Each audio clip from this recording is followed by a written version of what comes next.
What is going on, everyone? Welcome to Hit the Book Season 3, Episode 49. Just me and Ace here today. No Jesse, no Mackie. Mackie is on vacation. Jesse away for work. I believe SummerSlam is this week. I could be wrong, but one of those big WWE events, so he's traveling all over the place. I think he's in Cleveland. Nowhere too exciting, but yeah, I did see on ESPN. I think McAfee was talking about it today. Or yesterday, where I think it's SummerSlam. I WrestleMania. I don't know. I don't keep up with it, but that is where Jesse is. Mackie's on vacation. Just me and Ace this week. Ace, I'll hand things off over to you. Then we'll get started on things. Yeah, like you said, shorthanded crew this week, but still in for a good one here. NFL kind of heating up a little bit. Training camp's been underway, so we got a lot of good stuff coming out of there. First game just around the corner. The MLB in full swing. Our Red Sox kind of taking a turn back here lately, but still a lot of season left, a lot to be seen. Saw that trade deadline go by in the MLB as well, so a lot to cover off here. Got the Olympics going too, so Yeah, I was gonna say fun USA. to watch a gold come from our team USA. They kind of turned it on like we predicted. I wasn't able to watch today. Did you watch today? No, I didn't. The times are so tough, especially in Europe and stuff. I was gonna say Wednesday at 3:00. Like, thank God. I'm blessed to be able to say I work from home 4 days a week and I can watch most of that kind of stuff. But like the one day I'm in office, I'm like, fuck. Of course, they play on Wednesday. Yeah, and we should get started off with the NBA here, honestly, because I think it's pretty interesting to see what happened. I saw something called the KD effect. Now that he's in the lineup, they're up 20 at the half instead of down double digits to South Sudan here in the actual Olympics. Yeah, so we'll start with that first game. USA men's basketball defeated Nikola Jokic in Serbia on Sunday, 110-84. USA and South Sudan faced off today. USA did win the game. I think they whooped them, didn't they? Yeah, they did. They handled. Do you have the final score? I forgot to edit that in there. No, I was looking at it the other day though. That's the game where Tatum didn't play though. Jason Tatum didn't even play. He wins the championship. Yeah, Takes first team All NBA. Oh, USA won 103-86 today. So their last win over South Sudan was a 1-point win. They come out today with almost a 20-point W. They're 2-0 in the Olympics. I don't know who. Do you know who their next game is against? It's so hard for me to find this schedule. The ESPN? It's like buried. You probably have to download the. That's what I mean. Like I was looking online or on the App Store today. I was like, is there like an Olympics app I'm supposed to have to check this? Because ESPN and the score are so like they don't show me box scores. You can get the box score, but you have to go online. Look at that. It's crazy. Like it's not on the app. You saw that too, right? Yeah, you have to scroll all the way down to the bottom of the Olympics thing. They have the box score of the game. You click it, and it launches your browser. It's terrible. So go through the box score for today. Today's we had 12 from LeBron, 10 from Booker, 18 from Adebayo. I was gonna say I heard Adebayo was the guy today. Off the bench, he went 8 for 10 shooting. So I mean, only 3 from the outside. Durant had a good game, 14 points on 5 shots. His point total was set at 14.5. I did see that before the game. The minutes were so split today. Tatum was in the starting lineup today, so love to see that. 4 points on 4 shots. Steph Curry only 3 points. I saw that today, and I saw Embiid didn't play at all, right? Embiid did not play. No. Yeah, Embiid was the one today that didn't play. Last game it was Halliburton and Tatum. They had 6 guys in double digits though. There's going to be one of those guys every game that just can't touch the floor. There's so many guys that, like, if that starting 5 starts out hot, that already shortens the bench by someone. And then Sudan has only one guy really coming off the bench, 1 or 2. They're playing the full game. Who's their main guy? Like Wenyan Gabriel? Yeah, I saw him as their flag bearer. He had 2 points today, 10 rebounds, 2 points. This guy, they had a forward that put up 24 though. That's a good game. Yeah. Guy put up 18, but nothing crazy. I know they have that. They have what's his name? Thor. Isn't he off the bench? Isn't he the guy that's on? Charlotte. I don't even know. I didn't watch the last game against South Sudan either. So the only guy I know on South Sudan's Gabriel because he was their flag bearer or whatever. Actually, I can tell you who they're going to play next because it's all in the group stage right now. They play Puerto Rico. Oh, they'll whoop them. Who's 0-2? Yeah, that might be like today was what, a 29-point spread and they still didn't cover. Yeah, but that one might be 35 plus. Maybe that truly might be a 42.5-point spread. Canada's really doing their thing in the Olympics too to start. I mean, that team is pretty stacked. That's one team that could push the USA for the title. Can it be? I don't know how the pools and all that stuff works. Can it be USA Canada in the? I don't know. I think the top 3. It'll all come down to seeding because the top 3 seeds, Canada will win theirs, USA will win ours, and then Germany and France are both 2-0 in their group. There's 3 separate groups, so I think there's probably gonna be 3 leaders and then 1 wild card. So it'd be either Australia, Spain, or France. Okay. Maybe Serbia if Jokic's team can grab another win. Yeah. I don't know. Serbia won today, right? Yeah. Yeah, they won 1. They beat Puerto Rico 107-66, and the USA just beat Serbia by what, 10 last game, 12 last. Yeah, that's not gonna I be. mean, when is this? So it's only 2 weeks. So when's the pool play over? The end of this week, and then they get into like the.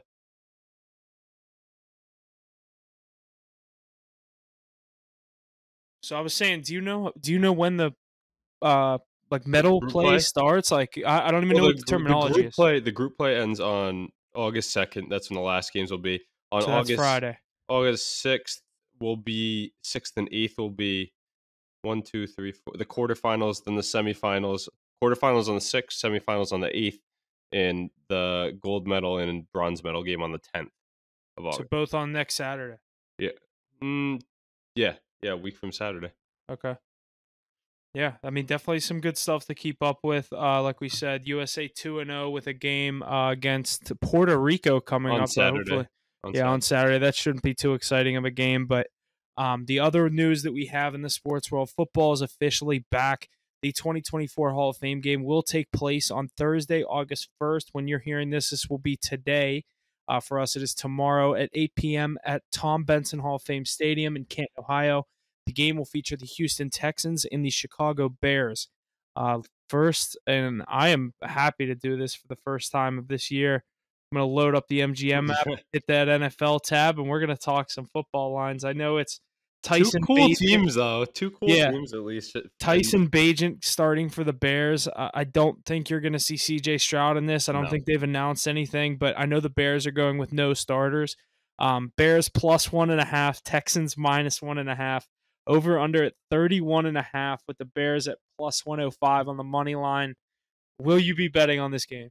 Oh, I feel like now that we've talked about it, I have to. I definitely will be then. And I like the Bears. I like Taysom Bagent. We saw him in the prime time. What on was it Thursday Night Football, Thursday Monday Night Night Football? Yeah, against the Raiders. I mean, didn't he get a win as well? No. Yeah, I think he did. Yeah. I'm on the Bears. I was literally for that exact reason, just because I like him, and this is not a confident Bears pick. This play is for more. the Hall of Fame games. It's an old school team. This is literally like, I don't know. I could just see the Bears doing real good in preseason. Then obviously the regular season. I think the Bears are way overhyped this year. I could see them like do just enough in preseason. Obviously not this game. There's no starters playing. Mhm. But even like looking ahead, I could see Caleb go out first drive touchdown. Everyone's like, oh my god, we're going This to the team's playoffs. great, This yeah. team's great, and then they get there and they win 6 games in the regular season. Like I could so see that happen. But I'm going to go with the Bears tomorrow night in the Hall of Fame game. Yeah, they've been followed a lot more this offseason, too. I mean, both these teams have a lot of hype leading up into this year. Texans with big shoes to fill, and then the Bears with Bears are expected to be like the Texans of last year. Flashy new offense. They have a lot of new pieces, too, with that running back they brought in from the Eagles. With Swift, they brought in Keenan Allen. They just Both of these teams with new running backs, Mixon and Swift. Yeah, that's true. We have Mixon on the other side. Then they brought in O'Dunn's too, and then they just paid DJ Moore. He's the 6th or 7th highest paid wide receiver in the NFL now. Yeah, what's your opinion on that? I think that's a good take. I think 4 years is a good time frame for that. They're not really paying everybody else a lot of rookie deals on both sides of the ball. That means Keenan Allen will probably play out his deal. They're not going to bring him back a second time.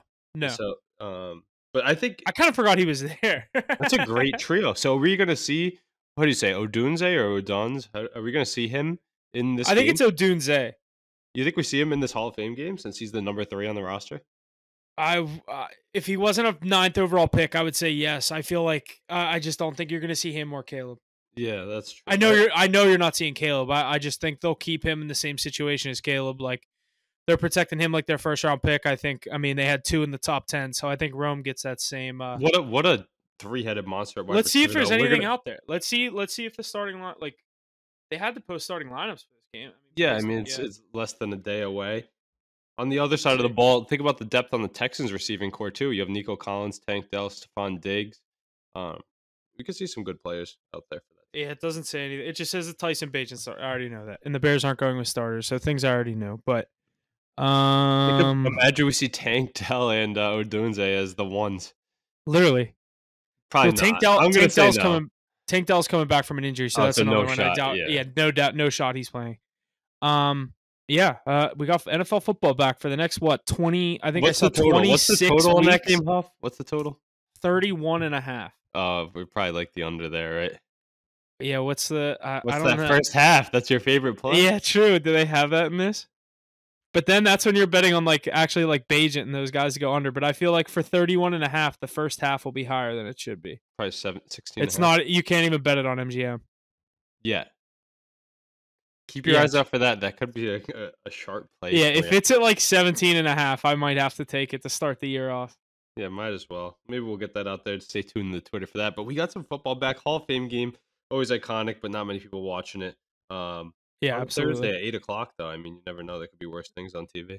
Yeah, absolutely. So we do have with the NFL coming back, we also have Madden 25 coming out in I think 2 weeks, August 16th. EA has begun to announce the overall ratings for the players in the game.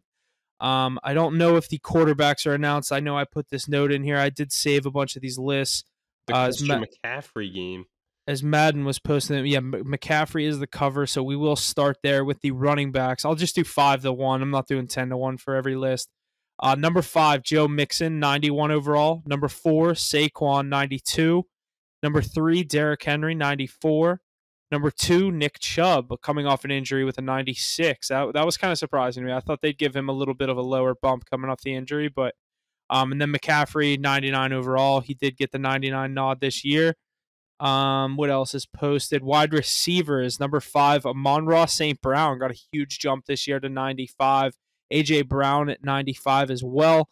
CeeDee Lamb at 96. Justin Jefferson 98, and the Cheetah Tyreek Hill getting the nod at the 99 club for the receivers.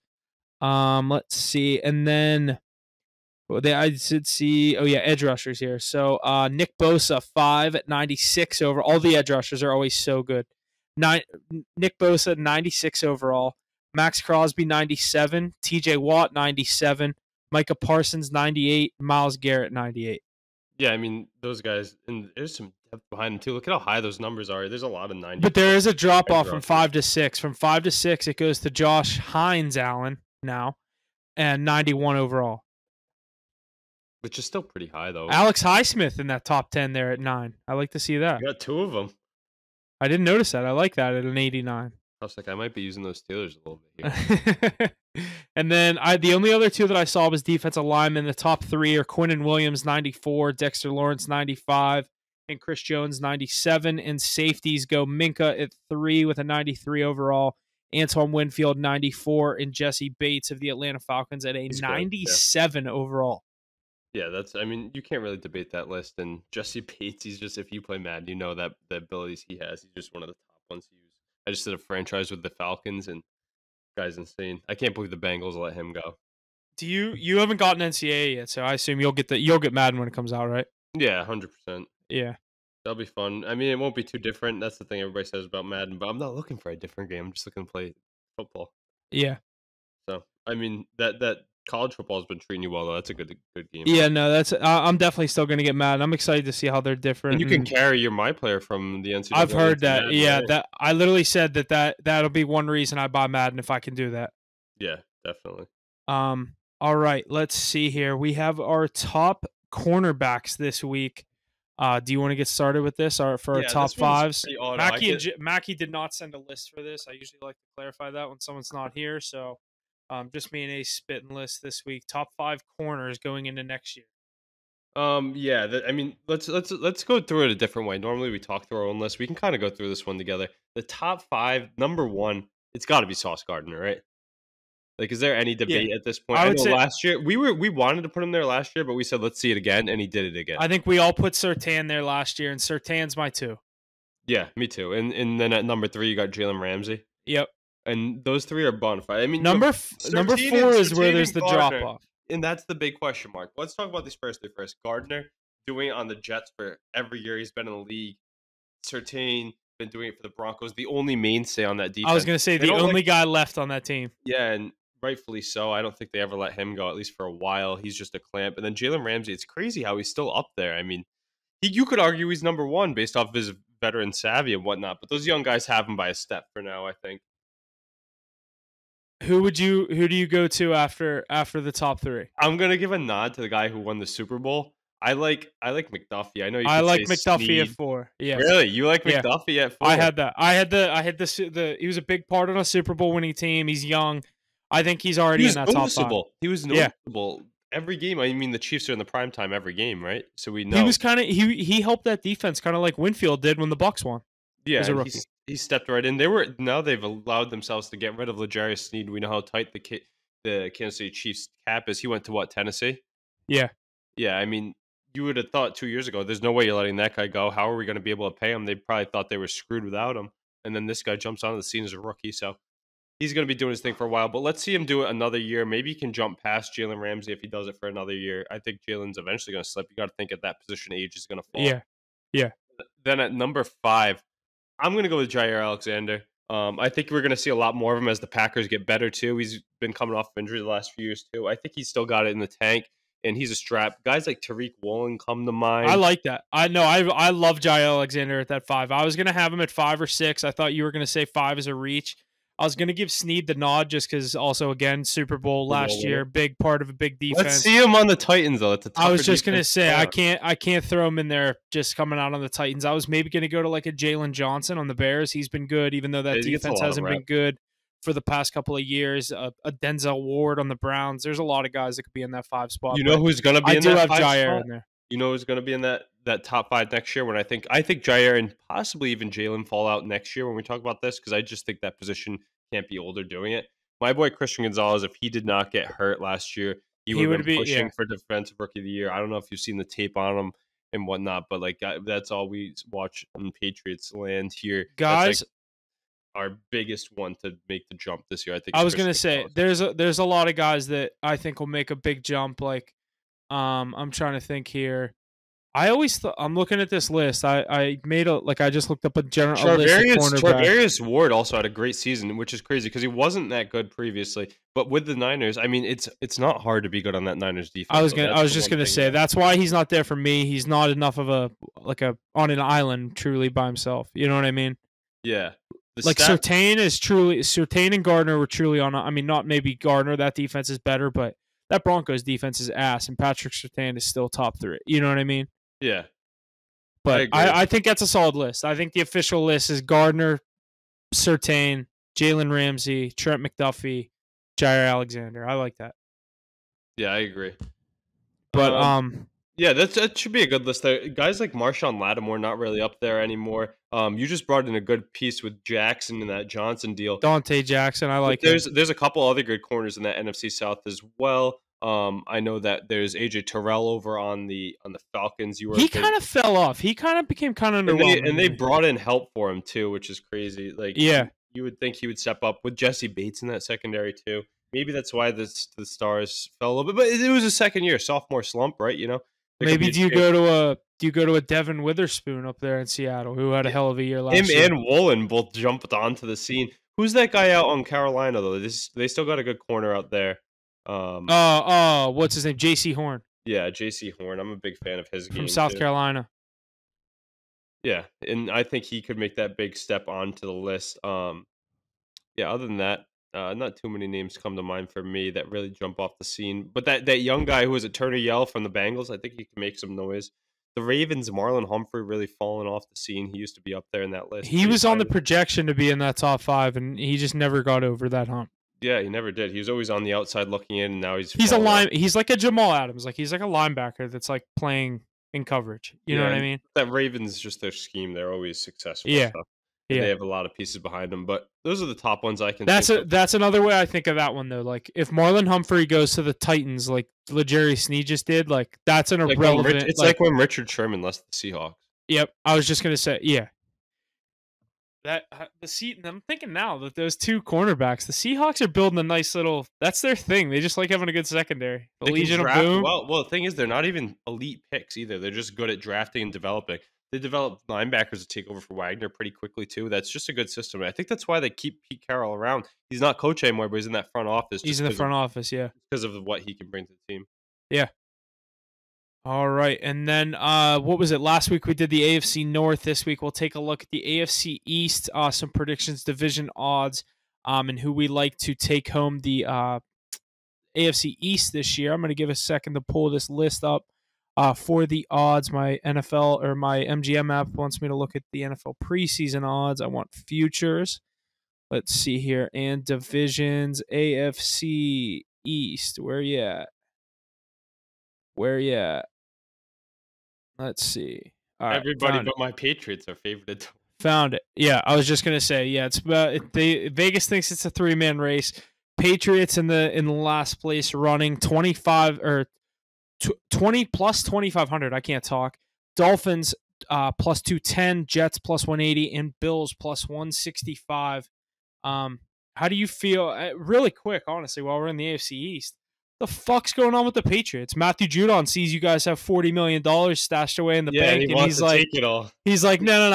And on second thought, I'm not showing up to training camp. We have too much But money he is, left over. but he is showing up, and then he's getting into a fight with our new coach Gerard Mayo on the sidelines there. And Mayo then handling it well, in my and opinion. the other big one for New England is, I mean, Barmore? not as Barrymore, but he's truly going to be out for the year, and that's just like an unfortunate situation. Blood clots, like. And we just gave him the bag too. He got that 4-year deal. He was one of my picks to go. Like, he got injured his rookie year. He was one of my picks to be like a Pro Bowler.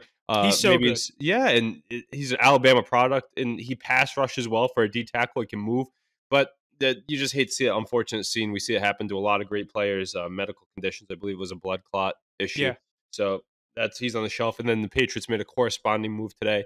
Gave Davin Godchow a 2-year deal to make sure they had that D line solidified. Played for the Patriots for a couple of years now, coming out of Miami Dolphins after his rookie season. He can still do the same thing. He's like a light version of Christian Barmore. He brings the same type of game. He's just a little bit older and not as explosive as Barmore. Yeah. But we got Gonzalez back on the field. I'm happy to see that. A lot of other good pieces. I wouldn't even be mad if the Patriots traded Judon right now. You can get a lot for him. That's a good point, too. That'd be a good deadline trade. Yeah, I'd even sell him right now because the only thing he could do is hurt his value by sitting out more and more, and then we just end up selling him for like a fourth or something. Which I was just gonna say, what do you even think you're gonna get for him now? Like, I'm surprised. Like, Ayuk was going for 2 second-rounders. Like, that's like Judon might be a third. I'd take a second. That's what I mean. Like, I think that's. I would also be very happy if we just re-signed him and kept him too, because he's a great player. Yeah, but you can't be doing that. But we could figure it out. Elliot Wolf, new GM now. No more Bill Belichick.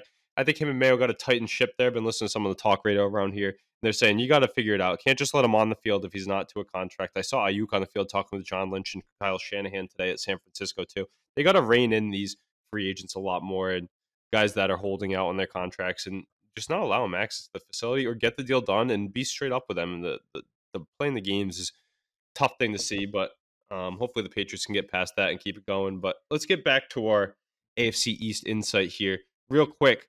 Who do you think is going to win the division? No explanation. I'm probably gonna go with the Bills.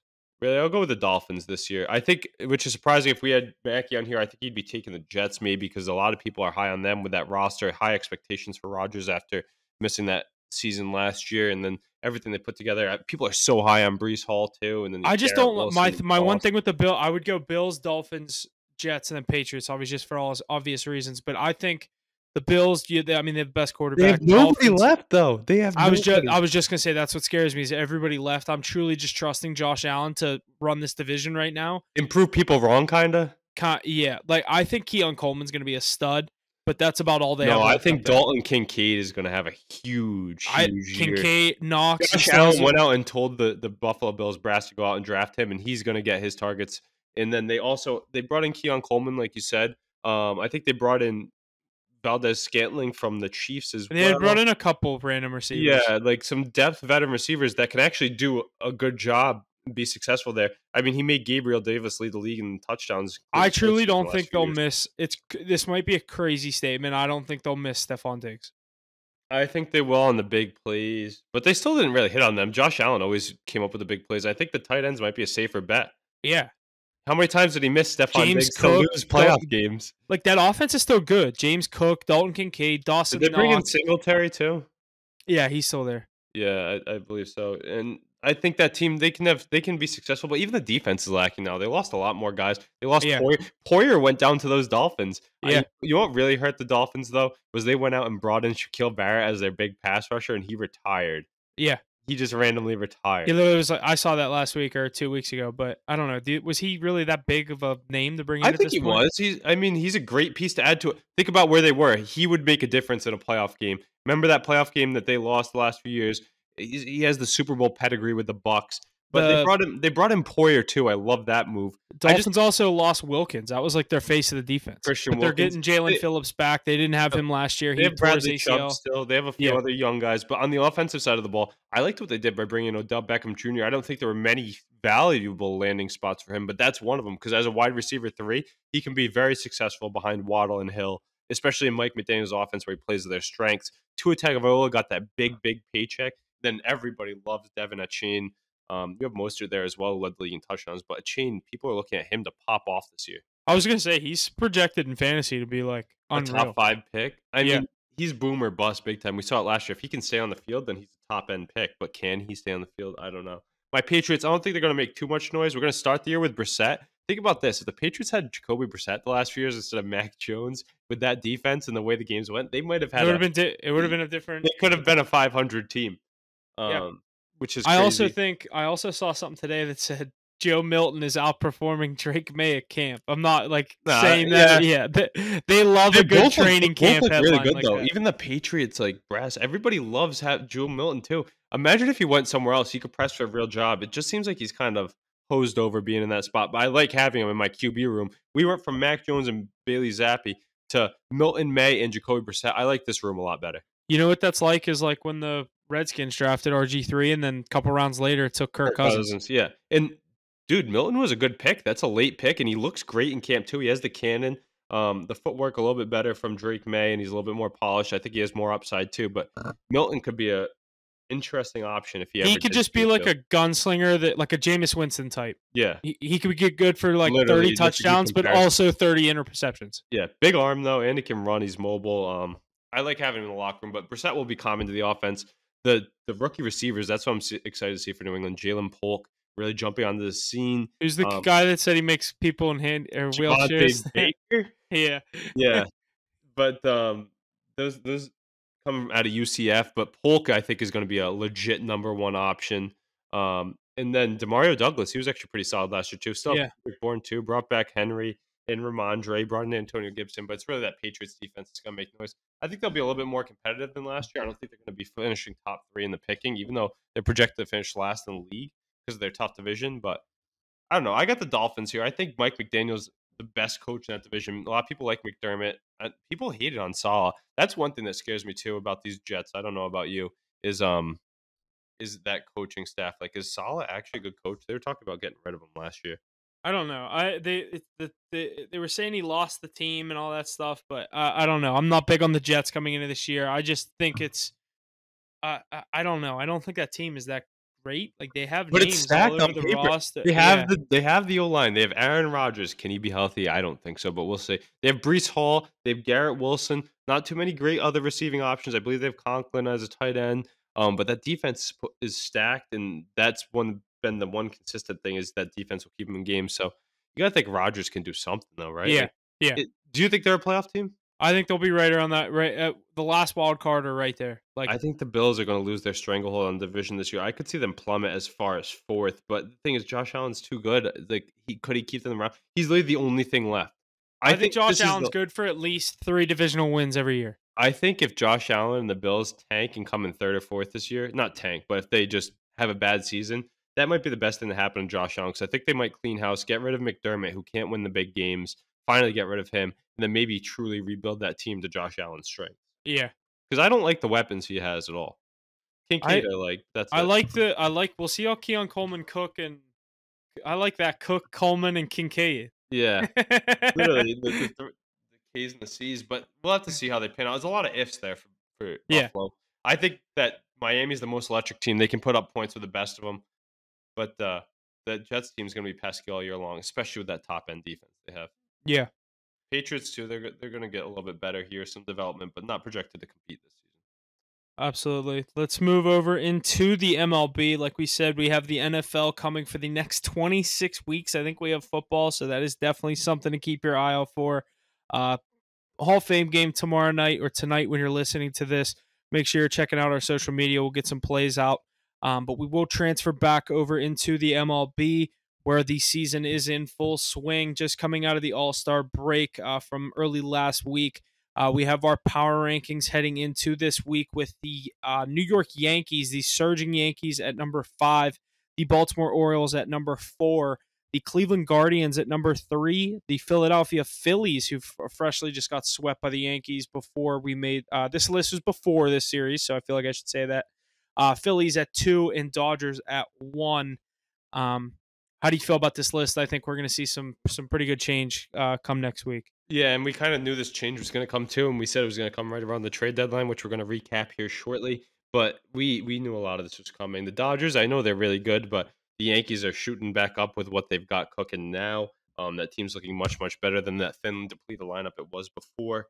All these teams were buyers at the deadline, which, I mean, they should be. They're the top teams in the league, but yeah, like it really comes down to who made the pieces. The Orioles making the big moves. The Guardians actually made some big pickups. I like their ad with. I liked their moves, like Lane Thomas. I love that fit for him. Like, but the Yankees did the best thing. They got Giancarlo Stanton back healthy, and then they added Jazz Chisholm. I mean, he has 4 or 5 home runs in his first few games as a Yankee. They've been putting up big numbers, and now before we were talking about it was just Soto and Judge, the left-right power bats in that lineup. Now you have another left-right combo with Jazz and Giancarlo, and it makes everybody else in that lineup much more deadly as well. Moving down, Rice down in the 7 to 9 spot. I was gonna say even 6 through 7 spot. Down there too. Austin Wells, they hit much better in those spots. So getting more at bats. Who leads off now? Chisholm. I believe it is Jazz. Let me check. I would maybe send Volpe then Soto then Judge. No, Volpe's been terrible. He's got to sit at the bottom. He's like a 9-hitter, 8-hitter. Let me see. He has been bad. Let me see what they started with today. It goes Torres is back as well. Gleyber Torres, then Soto, Judge, Stanton, Jazz, Volpe, Verdugo, LeMahieu, and then joke. Wells. That's a much better lineup. Think about it. Joke. Before it was Soto, Judge, Austin Wells, and then everybody else. And Ben Rice. Yeah. Like, come on. So that team's going to turn up. I think the Royals are going to get back into our top list. I honestly do. I don't know about you. They're good. Royals, maybe the Braves. They brought in Jorge Soler. I like that move too. That's their only move they made, though. Yeah. You know who was the big winners of the deadline, in my opinion? I thought the Orioles had a great trade deadline. They went out and got Trevor Rogers. They got Eloy Jimenez. Eflin or Zach Eflin. That was a great trade because he's a stud coming from Tampa Bay. They moved a lot of young guys, though. They moved Norby. I really thought the Orioles were going to be the team to get Crochet, and they just didn't do it. I knew that. I said this on the pod last week. They weren't moving Crochet. You'd be stupid, too. He's a young guy on that staff. You got to keep him around because he's great. But the Yankees and the Orioles tied records now, Huff. I mean, that's going to be an electric finish between those two teams, and they added big time. We talked about the Guardians a little bit. The Astros added Kikuchi to their mix. I mean, I think the Astros team is going to be scary. They actually lost the division lead to the Mariners lately, who have been getting hot again. My Red Sox handed them a loss the other day, but they're in a tight one right now. They added a couple bats too. Seattle did. Evan Turner, Randy Rosarina. Randy Rosarina is a pretty big name. I didn't think he was going to get dealt. I don't know about you, but the Rays have they're like the Pirates in their turnover, but they still compete somehow. I don't know how they do it. I feel like the Rays were at a point where they're in a pretty realistic spot where they knew they weren't making a playoff run and they knew they weren't going to have those guys for much longer anyway, like Paredes. Yeah, they always do that. They always do that. Blake Snell, Tyler Glasnow. Yeah. Like, literally, they move on from it at the right time. Carl Crawford, like. They might do it a year too early sometimes, but in the long run, it's the right move. It pays off, yeah. And they develop people better than anybody else that I've seen. You guys. They did it with who was the guy on the Pirates that I used to like that we traded to them with Glasnow? Austin Meadows. They sent him to Detroit before he came and no one. Yeah. He was good for Tampa Bay, and then they traded him, and he was nothing. Will Myers, they sent him out to San Diego. Like they do a lot of different crazy things. But another team that made a lot of moves was the Marlins. They made a deal with the Diamondbacks, who brought in some good pieces. Mm-hmm. They made a deal with you guys. They made a deal with the Orioles. They sent out Puck. They sent out Scott. All their relievers. Hoeing. I love our Brian De La Cruz edition. They sent out De La Cruz as well, but Josh Bell. But they brought in a ton of good young pieces. I think great moves by the Marlins. I think they were a trade deadline winner. Honestly, they got more than they should have for the pieces they moved. The pieces they moved will be good for everybody else, but they aren't as good as what they were giving up, in my opinion. I think you guys. The price was so high. You got one of the top ones in De La Cruz. There wasn't any big fireworks. We didn't see Rooker get moved. We didn't see Lewis Robert Jr. I think another winner it has to be the Los Angeles Dodgers. Oh, They added Jack Flaherty for not too I was much. gonna say the cherry on top was Flaherty 2 minutes before the deadline, and they gave up nothing for him. Yeah, they gave up nothing. Not any of their top names that we were looking for because they have a lot of guys hovering around there. They brought in Kevin Kiermaier too. They brought in That's just like a depth piece. That's not even he'll play every day. that's a team that wants to win a World Series. You go get a guy like that. I think they brought in some bullpen help with Michael Kopech too. Mm-hmm. I thought that was a good move. That's a team that just knows how to put together a good roster, win the World Series. But it's crazy to me that all the teams in the NL wildcard race, they bought something for deadline. The Diamondbacks, the Padres, the Cardinals, the Pirates, Mets, the Braves, the Mets, all of them bought at the deadline. So that's going to be a fun finish to follow. Pirates and Mets did a trade. It was pretty a relevant one. It was like a relief pitcher for a minor leaguer kind of thing, but I don't know who it was. I think the Pirates got a relief pitcher, and we immediately sent him. You guys to moved AAA. Martin Perez too. I think you sent him to San Diego. Yeah, there's a lot of under the radar moves like that. I think he has it. He was so bad for us this year. Yeah, he just eats innings, but everybody's in the hunt, and everybody made moves. I like that. It's crazy because you had to really dive into these deals to be excited with what went down. Names like Josh Bell being moved, like little pieces that will pay off dividends in the playoffs. I don't know about you. My favorite part about I don't care what league it is, NBA, NHL, NFL, MLB, the day of the deadline, there's nothing better than just sitting on Twitter. Watching it all come in. Yeah, either sitting on Twitter or watching ESPN and literally being like, holy shit. Like, it could be something as minor as, like, Josh Bell just got traded to the Diamondbacks. I'm like, all right, cool. That's pretty cool. Like, yeah. I like knowing it as soon as it happens. You know what I mean? Our teams were able to pull off a nice deal. It's only for MLB. I was going to say. There's a couple of prospects with Priester and York being done. I was just going to say, and dude, Gonzalez just went down for about, I think it's a month and a half. Like, is there a chance that kid comes up already? He's only in AAA.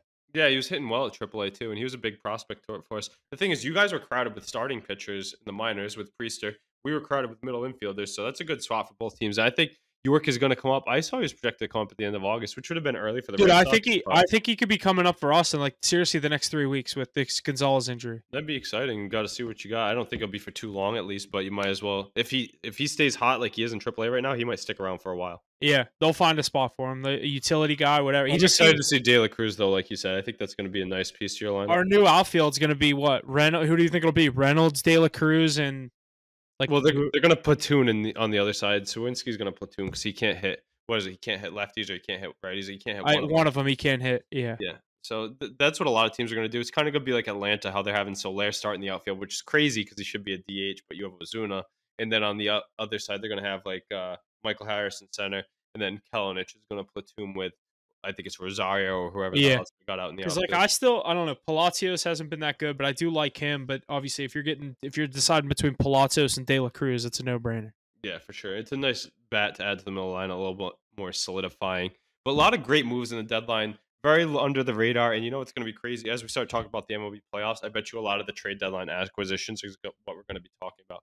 Crazy to me that the Orioles didn't add a closer, though, with Craig Kimbrell kind of blowing up right now. No Mason Miller move. That was another big name. He's on the thing is, he's on the IL right now. I think they kind of threw a wrench into a lot of things. True, yeah. So. Well, a lot of great moves. Who were a couple of the big names that were supposed to get moved that didn't? Brooker, Robert Luis Jr., Robert, Tariq Brooker, Skubal, Vladdy, Bo Bichette. Tariq Skubal was the big pitching guy. He's going to probably win the AL Cy Young, and he was on the block. But nothing. My team didn't make too many moves. We did under the radar. The Pirates did exactly what I thought they were going to do. Go get one guy that's exciting enough to be like, wow, the Pirates bought at the deadline. No, they had to keep pace with the rest of the wild card. They know they're ahead of schedule, and everybody made like one or two moves if you're in that NL wild card race. Nothing crazy. I think the Padres sold the most by giving all those prospects to the Marlins. But other than that, I think everybody else played good prices. I think the Cardinals made a really good move by bringing in Eric Fetty, honestly. I think they brought in someone else too, but we'll have to see. I think that I said it a couple weeks ago. I didn't think that Cardinals team makes the playoffs. Now I think they do. Yeah, the way they're playing right now, and they're just shit stomping the Rangers the past few days. I know my Pirates just beat them, but I think that's going to be a tough out. I think the Braves and Cardinals are likely to be two of the three wild card teams. I'd like to hope my team can sneak in there or kick the Cardinals out. It's going to be tough for three NL Central teams to make the playoffs. But that Cardinals team is scary, but luckily my Pirates play them a good bit, and we do have their numbers. So I'd like to hope we can hand them some losses, and if it comes down to same record, we go to head, and Pirates already have that, so we just got to keep pace with them. But I think that Cardinals team is big good. last series for you guys. But not to go against either of those two teams. I think it's going to be someone else. I think it's the Mets. I like the Padres. Even the D-backs are the scary ones. I like the Padres too. There's so many teams there that I'm like, I could see any combination of these teams. The D-backs, though, might be the most talented team that was underperforming. They were just in the World Series last year, so they know what it takes. I also think that Machado's been hot for the Padres since he came back. The Mets are pretty stacked. They don't have the pitching, even though they brought in Blackburn. I don't know. There's a lot of different ways you can look at it. No team is perfect in that race, so you could find your way in. I was just going to say, in 2 weeks, I think you'll have a very good idea of what's going on. Mackie was talking about this gauntlet that my Pirates had, and they're on prefer just sweeping the Astros right now. I mean, they just continue to win games, which, I mean, I know we had a kind of at least an easy start when we got that good record out to the front, and then we kind of started to struggle a little bit, but I don't know. It's kind of back for the Pirates. I like to think that they'll have a chance, but it's more me being a delusional fan that hasn't been to the playoffs in about 9 years now for the Pirates, but definitely would love to see that. Yeah, it'll be interesting to follow for sure. Yeah, I think that's about what we got in baseball. We already went over our power rankings. That was the trade deadline recap, which came and went yesterday at 6 p.m. Lastly, we have the Olympics golf, which tees off this Thursday. The United States participants are Scotty Scheffler, Xander Schauffele, Wyndham Clark, and Colin Morikawa. That's a squad. Yeah, I was thinking the same thing. I'm trying to find what the betting format is for this. Like, I'm just gonna. All right, let's see. Golf. You could probably bet by country. I think it's men's Olympic golf because like Scotty can win gold and Xander can win silver. It's not like the U.S. is a scramble. You know what I mean?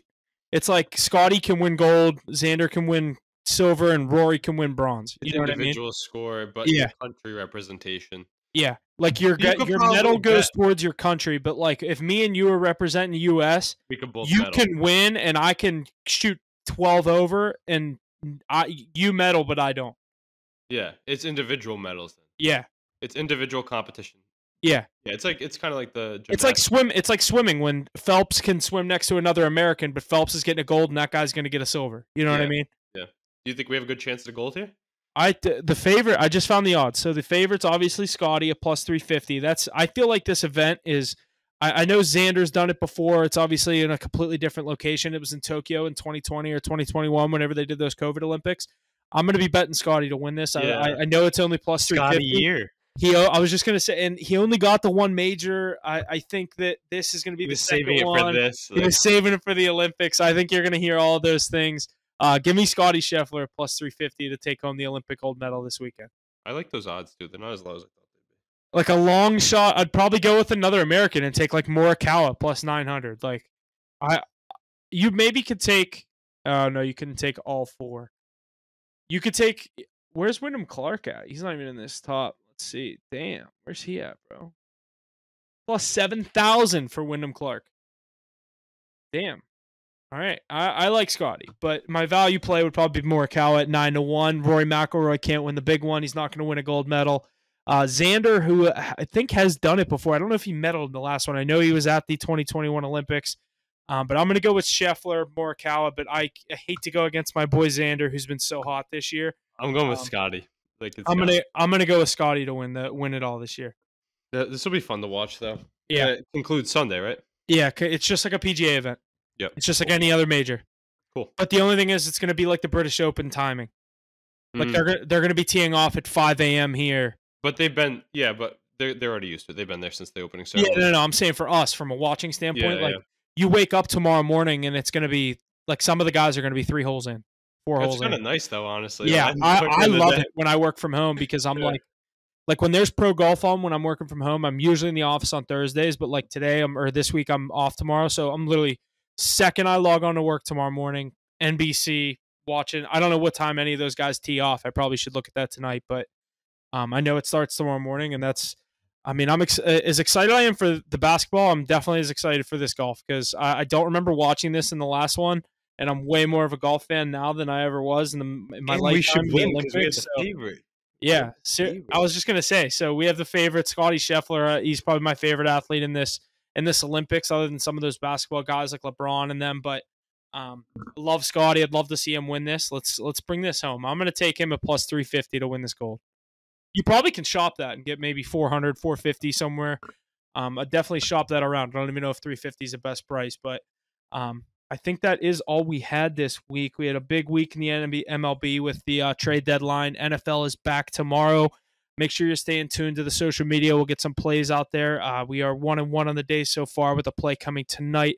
By the time you're listening to this, that will be over. But make sure you turn those post notifications on. Don't miss any of our plays, both on Instagram and Twitter. Make sure you're following us on all 4 platforms. What are they? Rumble, TikTok, YouTube, Twitter. There's more than that. You got them. 5. You got them. I don't know. There's more than that. I think there's 5 or 6 that we post on. But yeah, I think that's all we got. Thanks for listening, and we'll see you guys this weekend. We'll try to get a live stream in. If not, we'll see you next week for the podcast.